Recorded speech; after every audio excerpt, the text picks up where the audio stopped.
अस्सलाम वालेकुम। मैं नाज़िया अकरम बात कर रही हूँ। मेरे ना ससुराल वाले ने मुझे घर से निकाल दिया है।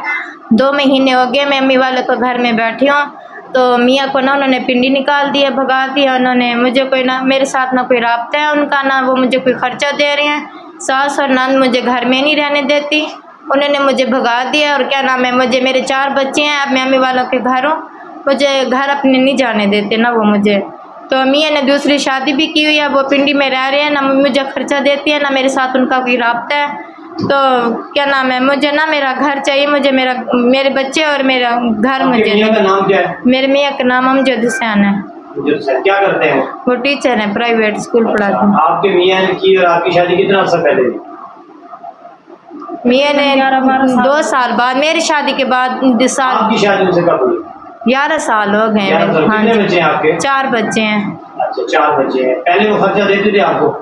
पहले भी अम्मी वाले ही देते थे उन्होंने। आप अपनी अम्मी माँ बाप से? हाँ जी, माँ बाप से खर्चा ले रही। फिर उन्होंने दूसरी शादी कर? हाँ जी, दूसरी शादी कर ली। अब वो इस्लामाबाद पिंडी अपनी नौकरी कर रहे हैं, जॉब कर रहे हैं? नहीं, उनकी अपनी रिहाइश भी नहीं है, जॉब भी नहीं कर रहे, वो ऐसे कभी किधर कभी किधर कभी किधर होती है वो। अच्छा, अब आपको जो आपके मियाँ का जो घर है जहाँ आपकी शादी होकर गई, वहाँ से आपको किसने निकाला? सास और नंद ने निकाला। क्या नाम है आपकी नंद का और सास का? सास का नाम कनीस फातिमा है और नंद का नाम लुबना परवीन है। और आपके नंद के शौहर का नाम? जाफिर। जाफिर। क्या कहते हैं, क्यों आपको वहाँ नहीं रहने देते? मियाँ और मुझे साथ में नहीं रहने देते वो दोनों को। क्यों नहीं रहने देते, क्या वजह है, उसमें क्या कहते हैं वो जमीन प्रॉपर्टी का इशू है, क्या है? प्रॉपर्टी तो उन्होंने पहले भी अपने नाम करवा ली है उन्होंने।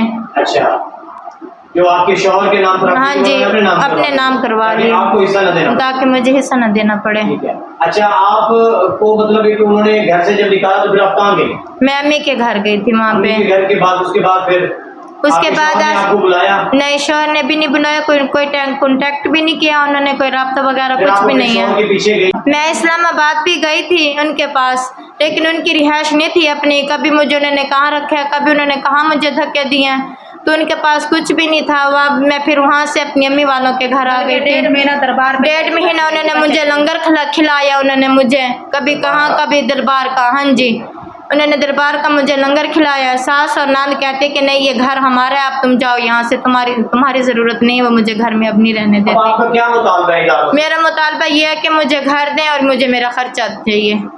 तो आपकी नंद जो आपको नहीं रहने देती, उससे आपने बात की कि मेरा घर है और आप मुझे यहाँ रहने दें? नहीं, उन्होंने मुझे अंदर ही नहीं घुसने दिया, दरवाज़ा ही नहीं खोला उन्होंने। उल्टा मेरे पर ये इल्ज़ाम लगा दे कि इन्होंने जानलेवा हमला किया मुझ पर। अच्छा, आप जब उनके घर गई हैं, आप कुछ दिन पहले जब अपने बच्चों को लेकर गई? आज गई थी। आज गई थी? हाँ, क्या कहा उन्होंने? उन्होंने कहा कि ये घर हमारा है, जाके कानूनी तौर से आप ले ले, मैं नहीं आपको अंदर घुसने देती। थाने गई आप? हाँ जी, थाने गई। उन्होंने यही कहा कि अपने मियाँ को पकड़ें और जाके ना कार्रवाई करें, फिर आपको ज़मीन मिलेगी। ठीक है। अब आपका मुतालबा क्या है मोहतरमा मरीम नवाज साहब से?